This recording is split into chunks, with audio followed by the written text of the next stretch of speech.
ನಮಸ್ಕಾರ. ಸಂಕಲ್ಪ ಸುದ್ದಿ ಕಾರ್ಯಕ್ರಮಕ್ಕೆ ತಮ್ಮೆಲ್ಲರಿಗೂ ಆತ್ಮೀಯ ಪ್ರೀತಿಯ ಸ್ವಾಗತ ಹೇಳ್ತಾ ಇರೋದು ನಾನು ಅನುಷಾ. ಮೊದಲನೇ ಬಾರಿ ಚಾನಲ್ ವೀಕ್ಷಿಸ್ತಿದ್ದೀರಾ ಅಂತಂದ್ರೆ ಈಗಲೇ ನಮ್ಮ ಚಾನೆಲ್ನ ಸಬ್ಸ್ಕ್ರೈಬ್ ಮಾಡಿ, ನಮ್ಮ ವಿಡಿಯೋಸ್ನ ಲೈಕ್ ಮಾಡಿ. ಇನ್ನು ಕಾರ್ಯಕ್ರಮದಲ್ಲಿ ನಮ್ಮ ಜೊತೆಲಿದ್ದಾರೆ ಸ್ಪಿರಿಚುವಲ್ ಗುರು ಡಾಕ್ಟರ್ ವಿಷ್ಣುದತ್ತ ಗುರುಜಿಯವರು. ಗುರುಗಳನ್ನ ಕಾರ್ಯಕ್ರಮಕ್ಕೆ ಬರಮಾಡ್ಕೊಳ್ಳೋಣ. ನಮಸ್ತೆ ಗುರುಗಳೇ, ಕಾರ್ಯಕ್ರಮಕ್ಕೆ ಭಕ್ತಿಯ ಸ್ವಾಗತ. ಶನಿ ಬದಲಾವಣೆಯ ಕುರಿತಾಗಿ ನಮಗೆ ರಾಶಿಗಳ ಮೇಲೆ ಬೀರುವಂತಹ ಪ್ರಭಾವದ ಕುರಿತಾಗಿ ತಿಳಿಸ್ಕೊಡ್ತಾ ಬಂದಿದ್ದೀರಾ. ಇನ್ನು ಸಿಂಹ ರಾಶಿಯವರಿಗೆ ಯಾವ ರೀತಿಯಾಗಿರುವಂತಹ ಫಲಾನುಫಲಗಳಿರುತ್ತೆ ಇದ್ರ ಬಗ್ಗೆ ತಿಳಿಸಿ. ಓಂ ವಿಶ್ವಸ್ಮೈ ನಮಃ. ಪ್ರೀತಿಯ ಬಂಧುಗಳೇ, ಇನ್ನು ಸಿಂಹ ರಾಶಿಯವರ ನಡೆ ಮತ್ತು ನುಡಿ ಹೇಗಿರಬೇಕು ಅಂತಂದರೆ ಬಹಳಷ್ಟು ಅವಿಚ್ಛಿನ್ನಪ್ರದವಾಗಿರಬೇಕು. ಹೇಗೆ ಅಂತಂದರೆ ರಾಮನ ನಡೆ ಕೃಷ್ಣನ ನುಡಿ ಅಂತಾರಲ್ಲ, ಹಾಗೆ ನೀವು ನಡೆದು ತೋರಿಸ್ಬೇಕು. ನಿಮ್ಮದಾಗಿರತಕ್ಕಂತಹ ಜೀವಮಾನದ ಬದುಕನ್ನು ಒಂದು ಅಭ್ಯುದಯದ ಪಥದಲ್ಲಿ ನಡಿಬೇಕಾದ್ರೆ ಈಗಾಗಲೇ ಒಂದಷ್ಟು ಘಟ್ಟಗಳನ್ನು ನೀವು ಮುಟ್ಟಿರ್ತೀರಿ. ಒಂದಷ್ಟು ಹಂತಗಳಲ್ಲಿ ಸಕ್ಸಸ್ಸನ್ನು ಒಂದು 80% ನೀವು ಪಡೆದುಕೊಂಡಿರ್ತೀರಿ. ಆದರೆ ನಿಮಗೆ ಮೇಯಿಂದ ಆಚೆಗೆ ಬಹುಶಃ ಎಲ್ಲಿಗೆ ಬರ್ತಾನೆ? ಗುರು ಏಕಾದಶ ಸ್ಥಾನೇಶು 11ನೇ ಮನೆಗೆ ಬರ್ತಾನೆ. ಇನ್ನು ನಾನಿವತ್ತು ಮಾತಾಡ್ತಾ ಇರತಕ್ಕಂತಹದ್ದು ಶನೇಶ್ವರನ ಬಗ್ಗೆ. ಹಾಗಾಗಿ ನಿಮಗೆ ಗುರುಬಲ ಇದೆ, ಆದರೆ ಶನಿ ಬಲ ನಮಗೆ ಇರೋದಿಲ್ಲ. ಈ ಒಂದು ಸಿಂಹ ರಾಶಿಯವರಿಗೆ ಅರ್ಧಾಷ್ಟಮ ಶನಿಯೋ ಅಷ್ಟಮ ಶನಿಯೋ ಈ ರೀತಿ ಹೇಳಿದಾಗ ಭಯ ಪಡ್ತಕ್ಕಂತಹದ್ದು, ಅಥವಾ 7.5 ಅಂತಕ್ಕಂಥದ್ದು ಹೇಳಿದಾಗ ಭಯ ಪಡ್ತಕ್ಕಂಥದ್ದು ಅಲ್ಲವೇ ಅಲ್ಲ. ಯಾಕಂದ್ರೆ ನಿಮಗೆ ನಡೀತಾ ಇರ್ತಕ್ಕಂಥದ್ದೇ ಅಷ್ಟಮ ಶನಿ ಅಂತ ಹೇಳಿದಾಗ ನೀವು ಎಚ್ಚೆತ್ತುಕೊಳ್ಬೇಕು. ವಾಹನದಿಂದ ನೀವೆಲ್ಲಾದರೂ ಕೂಡ ತುಂಬ ವಾಹನದ ಖರೀದಿ ವಿಚಾರದಲ್ಲೂ ಕೂಡ ಬಹಳ ಎಚ್ಚರಿಕೆ ಇರಬೇಕು. ಆಮೇಲೆ ದೂರ ಪ್ರಯಾಣದಲ್ಲೂ ಕೂಡ ಎಚ್ಚರಿಕೆ ಇರತಕ್ಕಂತಹದ್ದು. ಆಮೇಲೆ ನೀವಿನ್ಯಾರನ್ನಾದರೂ ಕೂಡ ಮಾತಾಡಬೇಕಾದ್ರೆ ಮಾತು ಬೆಳ್ಳಿ ಮೌನ ಬಂಗಾರ, ಅಲ್ಲೊಂದು ವಾಗ್ವಾದಗಳು ಸೃಷ್ಟಿ ಆಗ್ತಕ್ಕಂತಹದ್ದು.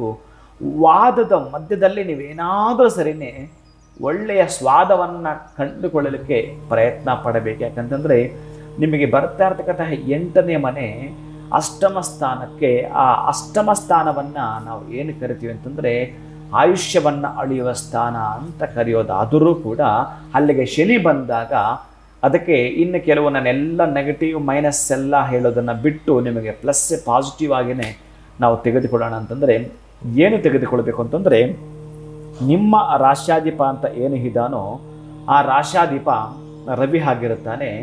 ಆ ರವಿಯ ಮಗನೇ ಶನೇಶ್ವರ ಆಗಿರ್ತಾನೆ. ಇವರಿಬ್ಬರೂ ಕೂಡ ಅಂತರಂಗದ ಶತ್ರುಗಳೋ ಅಥವಾ ಬಹಿರಂಗದ ಶತ್ರುಗಳೋ, ಇದನ್ನು ಸ್ವಲ್ಪ ನೀವು ಗಮನಿಸಬೇಕಾಗತ್ತೆ. ಜ್ಯೋತಿಷ್ಯ ಅಂದ ಕೂಡಲೇ ಶತ್ರು ಮಿತ್ರ ಸಮ ಇವೆಲ್ಲ ಹೇಳಿಬಿಡ್ತಾರೆ. ಆದರೆ ಇಲ್ಲಿ ಅಂತರಂಗದಲ್ಲಿ ಪ್ರೀತಿ ಇದೆ ಆತನಿಗೆ. ಬಹಿರಂಗವಾಗಿ, ಅದಕ್ಕೆ ನಾನು ಹೇಳ್ತೇನೆ, ಎಲ್ಲಿಯಾದರೂ ಕೂಡ ಬಹಿರಂಗವಾಗಿ ಈ ಸಭೆ ಸಮಾರಂಭಗಳಲ್ಲಿ ವಾಗ್ವಾದಕ್ಕೆ ಹೋದಾಗ ಎಚ್ಚರ ಅಂತ ಇದು ಒಂದು ಲೈನ್ ಹೇಳಿದಾಗ ಇನ್ನು ಇದರ 1 ತಾಸು ನಾನು ಮಾತಾಡಬೇಕಾಗಿಲ್ಲ. ಅದು ನೀವು ಅಲ್ಲಿಗೆ ಅರ್ಥ ಮಾಡ್ಕೊಂಡ್ಬಿಟ್ರೆ ಮುಗೀತು. ಅದಕ್ಕಾಗಿ ಅಂತಹ ಶನೇಶ್ವರ ನಿಮಗೆ ಅಷ್ಟಮಕ್ಕೆ ಬಂದಾಗ, ಅಷ್ಟಮ ಶನಿ ಅಂತ ಏನು ಕರಿತೀವೋ ಅದರಲ್ಲಿ ಹೋಗಿರ್ತಕ್ಕಂಥ ನಿಮ್ಮ ಮಿತ್ರನ ಮನೆಗೆ ನೀವು ಅಲ್ಲೂ ಭಯ ಪಡಬೇಕಾಗಿಲ್ಲ. ನಿಮ್ಮ ಪರವಾಗಿಯೇ ಎಲ್ಲವೇ ಇದೆ. 85-90% ನಿಮ್ಮ ಪರವಾಗಿದೆ. ಇನ್ನು ಉಳಿದಿರತಕ್ಕಂಥ ಅಷ್ಟು ಮಾರ್ಕ್ಸ್ ಇದೆಯಲ್ಲ, ಅದು ಬಹುಶಃ ನಮ್ಮ ದೇಹದಲ್ಲಿ ಮೂಗು ಅಂತಿದೆ. ಮೂಗು ಅಂದರೆ ನೆಗಡಿ ಬರೋದು ಸಹಜ ಸಾಮಾನ್ಯ ಅಂತ ತಿಳಿದುಕೊಳ್ತಾ ಇನ್ನು ಸಣ್ಣ ಪುಟ್ಟ ಕಲಹಗಳಾಗ್ತವೆ. ಆ ಸಣ್ಣ ಪುಟ್ಟದ್ದು ನೀವೇ ದೊಡ್ಡದು ಮಾಡುವ ಸಾಧ್ಯತೆ ಇರುತ್ತೆ. ಅದಕ್ಕೆ ನಾನು ಎಚ್ಚರಿಸಿ ಹೇಳ್ತೇನೆ, ಅಂತಹ ದೊಡ್ಡದು ತಾಪತ್ರಯವನ್ನು ಹುಟ್ಟಾಕೋದು ನೀವೇ, ಅದನ್ನು ತಣ್ಣಗೆ ಮಾಡೋದು ನೀವೇ. ಅದಕ್ಕಾಗಿ ನಿಮ್ಮಲ್ಲಿ ಏನು ಬೇಕು ಅಂತಂದರೆ ಕೋಪವನ್ನು ನೀವು ಶಾಂತತೆ ಮಾಡಿಕೊಳ್ತಕ್ಕಂತಹದ್ದೇ ನಿಮಗೊಂದು ಆಯುಧ. ಇದನ್ನು ನಾನು ಮೊದಲೇ ತಿಳಿಸಿದಾಗ ನೀವು ಹೇಗಿರ್ಬೋದು ಅಂತಂದರೆ ಅದಕ್ಕೆ ಸಂಬಂಧಪಟ್ಟಾಗಿರತಕ್ಕಂತಹದ್ದನ್ನು ರೆಮಿಡಿಯನ್ನು ಮಾಡಿಕೊಳ್ಳೋದು. ಈ ಒಂದು ಅಷ್ಟಮ ಶನಿ ಇದ್ದಾಗ ಕೆಲವೊಂದು ಬಾಧೆಗಳು ನಿಮ್ಮನ್ನು ಬಾಧಿಸುವಂಥದ್ದಿರುತ್ತೆ. ಬಹುಶಃ ನೀವು ಮಾನಸಿಕವಾಗಿ ನೊಂದುಕೊಳ್ಳುವಂಥ ಸಾಧ್ಯತೆ ಹೆಚ್ಚಿರುತ್ತೆ. ಅದಾದ ನಂತರ ದೈಹಿಕವಾಗಿ ಕೂಡ ಕುಗ್ಗು ಬಿಡ್ತಕ್ಕಂಥದ್ದಿರುತ್ತೆ. ಇಷ್ಟು ದಿವಸ ನಿಮಗೆ ಯಾವ ಕಾಯಿಲೆಗಳು ಇರಲಿಲ್ಲ, ಈಗ ಅದ್ಯಾವುದೋ ಒಂದು ನಮ್ಮನ್ನು ಕಾಡ್ತಕ್ಕಂತಹದ್ದು ಇದೆಯಲ್ಲ, ಮಧುಮೇಹ, ಅದು ಬರುವ ಸಾಧ್ಯತೆ ಕೂಡ ಇರುತ್ತೆ. ಇನ್ನು BP ಶುಗರ್ ಇದರಲ್ಲಿ ವ್ಯತ್ಯಾಸ ಆಗ್ತಕ್ಕಂಥದ್ದಿರುತ್ತೆ. ಅದಕ್ಕಾಗಿ ಎಚ್ಚರಿಕೆಯನ್ನು ಹೇಳಿದಾಗ ನಾವು ಏನು ಮಾಡ್ಬೋದು ಅಂತಂದರೆ ಅದಕ್ಕೆ ಪ್ರಿಕಾಷನ್ ತಗೊಳ್ತಾ ಏನು ಮಾಡಿಕೊಳ್ಬೇಕು ಅದನ್ನು ಮಾಡಿಕೊಂಡಾಗ ಬಹುಶಃ ತೊಂದರೆಯಿಂದ ನಾವು ಹೊರಗೆ ಬರ್ತೀವಿ. ಯಾವ ರೀತಿ ರಾತ್ರಿ ಎಲ್ಲ ಮಲಗಬೇಕಾದ್ರೆ ಮನೆ ಎಲ್ಲ ಡೋರು ಕೂಡ ನೀವು ಓಪನ್ ಮಾಡಿ ಮಲಗೋತಿಲ್ಲ, ಚೆನ್ನಾಗಿ ನೆನಪಿರಲಿ. ಹಾಗೆ ಎಷ್ಟು ಜಾಗೃತೆ ವಹಿಸಿ ನೀವು ಲಾಕ್ ಮಾಡ್ತೀರೋ ಹಾಗೇನೆ ಈ 2.5 ವರ್ಷ ನೀವು ಜಾಗೃತಿಯಿಂದ ಹೋದಾಗ ಅವನ ಮಂತ್ರಾನುಷ್ಠಾನವನ್ನು ಮಾಡಿಕೊಂಡಾಗ ಶನೈಶ್ಚರಂದು ಒಂದು ಅತ್ಯಂತ ಶುಭದ ಫಲ ಇದೆ. ಅದು ಏನು ಅಂತಂದರೆ, ಅವನನ್ನು ಪ್ರೀತಿಯಿಂದ ಕರೆದು ಬಿಟ್ಟರೆ ನಿಮಗೇನು ಕೆಟ್ಟದು ಅಂತಿತ್ತೋ ಬಹುಶಃ ನಿಮ್ಮ ಜಾತಕದಲ್ಲಿ, ನಿಮ್ಮ ಬರ್ತಿರ್ತಕ್ಕಂತಹ ಜಾತಕದಲ್ಲಿ ಶನಿ ಏನಾದರೂ ಈ ಒಂದು ತುಲಾರಾಶಿಯಲ್ಲಿ ಉಚ್ಚ ಸ್ಥಾನದಲ್ಲಿತ್ತು ಅಂತಂದರೆ ಬಹುಶಃ ಯಾರ್ಯಾರೋ ಹೇಳಿದ್ರಲ್ಲ ನನಗೆ ತುಂಬ ಕೆಟ್ಟದ್ದಾಗುತ್ತೆ, ತುಂಬ ನೋವು ಬರುತ್ತೆ ಅಂತ ಯಾರು ಹೇಳಿದ್ರಲ್ಲ, ಅದೆಲ್ಲ ಕೇಳಿಸ್ಕೊಂಡಿರ್ತೀರಿ. ಆದರೆ ಅದು ಪರಿವರ್ತನೆ ಉಲ್ಟಾ ಆಗ್ತಕ್ಕಂತಹ ಸಾಧ್ಯತೆ ಕೂಡ ಹೆಚ್ಚಿಗೆ ಇರುತ್ತೆ.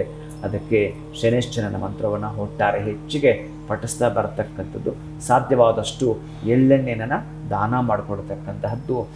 ನಿಮಗೆ ಸಂಬಂಧಪಟ್ಟಾಗಿರೋ ಸಂಬಂಧಿಕರಲ್ಲಿ ಯಾರಿಗಾದರೂ ಕೂಡ ಅವರಿಗೆ ಅವಶ್ಯಕತೆ ಇರುತ್ತೆ, ಅದರಲ್ಲೂ ಕೂಡ ಮಕ್ಕಳು ಅಥವಾ ಗುರುಗಳು ಇವರಿಗೆ ಅವಶ್ಯಕತೆ ಇರತಕ್ಕಂತಹ ಮಂಗಳ ದ್ರವ್ಯಗಳು ಅಥವಾ ಪರಿಕರಗಳನ್ನು ಕೊಡುವ ಮುಖಾಂತರ ಒಂದಷ್ಟು ಶ್ರೇಯೋಭಿಲಾಷಿಯ ಫಲಗಳನ್ನು ನಾವು ಕಾಣ್ತೀವಿ. ಖಂಡಿತವಾಗ್ಲೂ ಸಿಂಹ ರಾಶಿಯವರಿಗೆ ಶನಿ ಬದಲಾವಣೆಯಿಂದ ಯಾವ ರೀತಿ ಅವರು ಮಾತಿನಲ್ಲಿ ಹುಷಾರಾಗಿರ್ಬೇಕಾಗತ್ತೆ, ಜೊತೆಗೆ ಪ್ರಯಾಣ ಮಾಡುವಾಗಿರ್ಬೋದು ಅಥವಾ ವಾಹನ ಖರೀದಿ ಮಾಡುವಾಗ ಕೂಡ ಅವರು ಬಹಳಷ್ಟು ಹುಷಾರಾಗಿರಬೇಕು, ಅವ್ರನ್ನ ಅವರು ಹೇಗೆ ಪ್ರೊಟೆಕ್ಟ್ ಮಾಡ್ಕೊಳ್ಬೇಕು ಅಂತ ತಿಳಿಸ್ಕೊಟ್ರಿ ಗುರುಗಳೇ. ಧನ್ಯವಾದಗಳು, ನಮಸ್ಕಾರ. ಹರೇ ಶ್ರೀನಿವಾಸ. ಯಾವುದು ಹೇಗಾದರೂ ಇರಲಿ, ನೀವು ಆತಂಕನೂ ಮಾಡಬೇಡಿ, ಚಿಂತೆನೂ ಮಾಡೋಕ್ಕೆ ಹೋಗಬೇಡಿ, ಭಯನೂ ಬೀಳಕ್ಕೆ ಹೋಗಬೇಡಿ. ಯಾರ್ಯಾರೇನೋ ಹೇಳ್ಬಿಟ್ಟಿದ್ದಾರೆಪ್ಪ ಶನಿ ಬದಲಾವಣೆಯಿಂದ ಏನೆಲ್ಲ ಆಗುತ್ತೆ ಅಂತ. ಗುರುಗಳ ಒಂದು ಮಾರ್ಗದರ್ಶನದಲ್ಲಿ ವಿಶೇಷವಾಗಿರುವಂಥ ಮಾರ್ಚ್ 29 ತಾರೀಕು ಶನಿ ಬದಲಾವಣೆ ಆಗ್ತಾ ಇರೋದ್ರ ಪ್ರಯುಕ್ತ ಶನೈಶ್ಚರ ಹೋಮದ ಕಾರ್ಯಕ್ರಮ ಬಹಳನೇ ಅದ್ಧೂರಿಯಾಗಿ ನಡೀತಾ ಇದೆ. ಇದರಲ್ಲಿ ನೀವು ಕೂಡ ನೇರವಾಗಿ ಪಾಲ್ಗೊಳ್ಬೋದು. ಸ್ಕ್ರೀನ್ ಮೇಲೆ ಸಂಖ್ಯೆಗಳು ಬರ್ತಾ ಇದೆ.